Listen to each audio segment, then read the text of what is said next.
तमिलनाडु के वेलोर जिले में एक मंदिर के उत्सव के दौरान अचानक रथ पलट गया। इस हादसे में 7 लोग गंभीर रूप से घायल हो गए।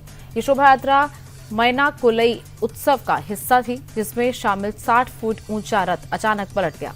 मैनाकोलई उत्सव महाशिवरात्रि के बाद 10 दिनों तक मनाया जाता है। शमशान के पास मनाए जाने वाले इस उत्सव में मां काली की पूजा होती है। इसमें बड़ी संख्या में लोग जुटते हैं। टीपू सुल्तान को लेकर अकोला में भी विवाद शुरू हो गया है। विवाद अकोला महानगर पालिका में मुख्य सभागृह के नामकरण को लेकर है। साल 2012 में इस सभागृह का नाम टीपू सुल्तान पर रखा गया था, लेकिन बीजेपी पार्षद पवन महल्ले और उनके समर्थकों ने सभागृह के बाहर लगा टीपू सुल्तान का नाम हटा दिया है और वहां धर्मवीर संभाजी महाराज का बोर्ड लगा दिया है। लखनऊ में कांग्रेस ने जी राम जी बिल के विरोध में मोर्चा खोल दिया। कांग्रेस कार्यकर्ता विधानसभा का घेराव करने निकले। महंगाई, बेरोजगारी और कानून व्यवस्था को मुद्दा बनाया। विधानसभा कूच की कोशिश कर रहे कई कार्यकर्ता बैरिकेडिंग पर चढ़ गए। रोकने पर पुलिस ने धक्का मुक्की की। हालांकि काबू करने के लिए पुलिस ने प्रदर्शनकारियों पर लाठीचार्ज किया। बाद में कई कांग्रेस नेताओं को हिरासत में लेकर पुलिस अपने साथ ले गई। बिहार के मुजफ्फरपुर में जननायक कर्पूरी ठाकुर की जयंती समारोह के दौरान कांटी प्रखंड में राष्ट्रीय जनता दल के 2 गुट आपस में भिड़ गए। कार्यक्रम में आरजेडी नेता इसराइल मंसूरी और आरजेडी नेता हैदर आजाद के समर्थकों के बीच जमकर नोकझोंक हुई। दोनों नेताओं ने भी एक दूसरे पर गंभीर आरोप प्रत्यारोप लगाए। इस समारोह में बिहार सरकार के पूर्व मंत्री मोहम्मद इसराइल मंसूरी मुख्य वक्ता थे। रोहित शेट्टी के घर के बाहर हुई फायरिंग मामले में मुंबई क्राइम ब्रांच की जांच में चौंकाने वाले खुलासे हुए। जांच एजेंसियों को शक है कि हमले की साजिश जेल के भीतर बैठकर रची गई और बाहर बैठे गुर्गों के जरिए साजिश को अंजाम तक पहुंचाया गया। वारदात के पीछे लॉरेंस गैंग के शुभम लोनकर के भाई प्रवीण लोनकर का हाथ होने का शक है। प्रवीण बाबा सिद्दीकी मर्डर केस में जेल में बंद है। शक है कि उसने जेल से ही पैसे और हथियार की व्यवस्था करवाई है। फिल्म धुरंधर 2 पर संकट के बादल मंडरा रहे हैं। शूटिंग के दौरान बार बार नियमों की अनदेखी को लेकर बीएमसी सख्त हो गई है। बीएमसी के मुताबिक सेट पर बिना इजाजत के गैस सिलेंडर का इस्तेमाल किया गया। बिना जानकारी की दूसरी बार शूटिंग की लोकेशन बदली गई। बीएमसी ने आदित्य धर के स्टूडियो को ब्लैकलिस्ट करने के लिए डिप्टी म्युनिसिपल कॉर्पोरेशन कमिश्नर को चिट्ठी लिखी है।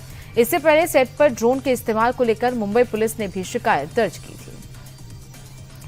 इस 4 वर्ष धाम यात्रा पर आने वाले श्रद्धालुओं को ऑनलाइन रजिस्ट्रेशन के लिए फीस चुकानी होगी। दरअसल सारी कवायद फर्जी रजिस्ट्रेशन रोकने के लिए की जा रही है। माना जा रहा है कि 10 से 50 रुपए तक की राशि ली जा सकती है। 4 धाम यात्रा की शुरुआत 19 अप्रैल को यमुनोत्री और गंगोत्री धाम के कपाट खुलने के साथ होगी। इसके बाद 22 अप्रैल को केदारनाथ धाम और 23 अप्रैल को बद्रीनाथ धाम के कपाट खोले जाएंगे।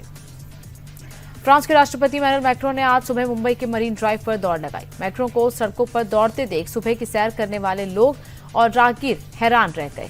अपनी फिटनेस को लेकर काफी सतर्क रहते हैं और यही कारण है कि भारत दौरे में भी वो सड़कों पर जॉगिंग करने से खुद को नहीं रोक पाए। मैक्रों को सड़क पर दौड़ लगाते देख स्थानीय लोगों ने उन्हें पहचान लिया और कई लोगों ने उनके वीडियोस भी रिकॉर्ड किए। नई दिल्ली के भारत मंडपम में आयोजित इंडिया इम्पैक्ट समिट और एक्सपो में उड़ीसा सरकार का बड़ा ही आकर्षक पवेलियन बना है। ये पवेलियन संस्कृति और टेक्नोलॉजी का एक उत्कृष्ट संगम है। यहाँ कोणार्क चक्र और शिल्पकला को एआई टेक्नोलॉजी के साथ प्रदर्शित किया गया है। सोमवार को पीएम मोदी ने इंडिया एआई इम्पैक्ट समिट का उद्घाटन किया। 20 फरवरी तक चलने वाले एआई इम्पैक्ट समिट में कई राष्ट्राध्यक्ष और देश विदेश की बड़ी हस्तियां शामिल हो रही हैं।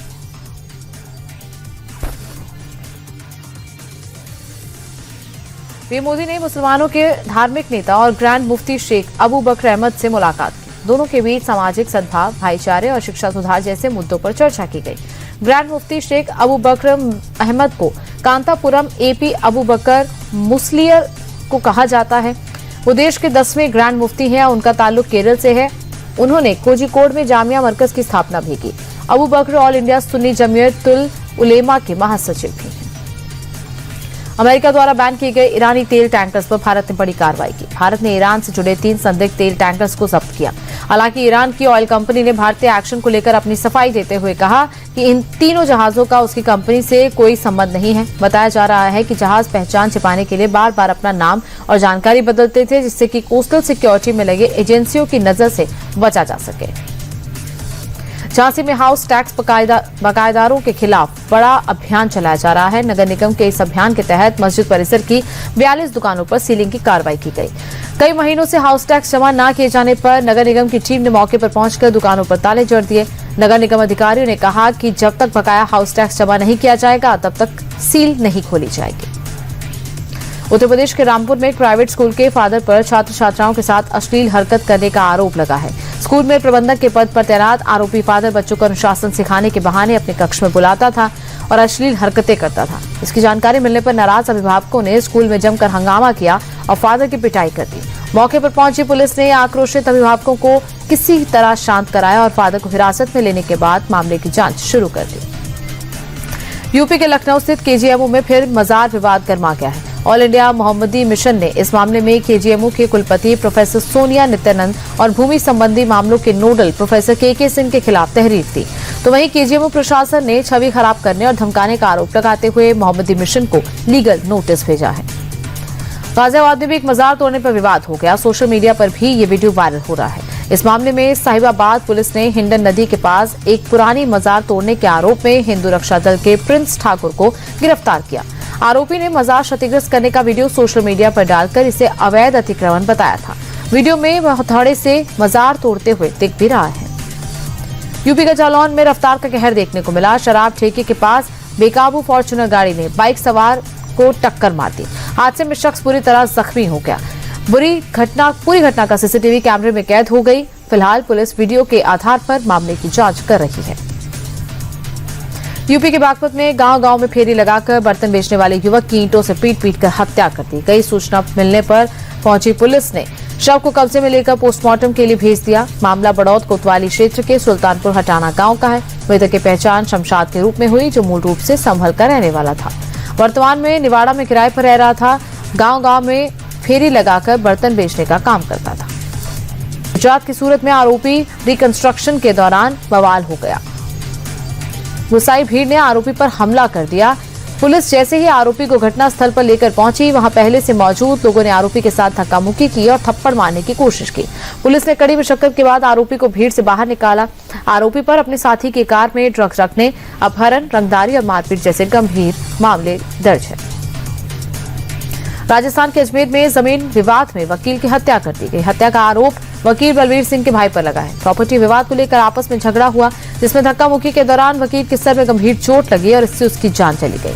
वकील एक हिस्से में बने मकान में गेट लगवाना चाह रहा था, जिसके लिए ट्रैक्टर ट्रॉली में निर्माण सामग्री आई थी। तभी वकील का बड़ा भाई, उसकी पत्नी और उनके बेटों ने गाली गलौज शुरू किया और मारपीट की। मध्य प्रदेश के मंदसौर में पुलिस और खाद्य विभाग ने बड़ी कार्रवाई की। मिलावटखोरों पर शिकंजा कसते हुए 30 लीटर नकली घी के साथ 3 लोगों को अरेस्ट किया। ये लोग वनस्पति और सोयाबीन तेल में केमिकल मिलाकर घी बना रहे थे। साथ ही 2 लीटर नकली शहद भी जब्त किया गया। इसके अलावा आरोपियों के पास से 6 मोबाइल और चोरी की 3 बाइक्स भी बरामद हुई। ये लोग ग्रामीण इलाकों में नकली घी बेचा करते थे। कर्नाटक के चिकमगलुरु में हिंदू परिवार के घर पर पथराव का मामला सामने आया। पथराव में घायल 2 लोगों को अस्पताल में भर्ती कराया गया। पीड़ित परिवार ने विशेष समुदाय पर पथराव का आरोप लगाया, जिसके बाद इलाके में माहौल तनावपूर्ण हुआ। इस दौरान बजरंग दल के कार्यकर्ताओं ने 2 लोगों को पकड़कर पुलिस के हवाले कर दिया। घटना के बाद दोनों समुदाय के लोग थाने में जमा हो गए, जिसके बाद पुलिस ने मामला शांत कराया। पुलिस ने मामले को लेकर 2 FIR दर्ज की और जांच शुरू कर दी।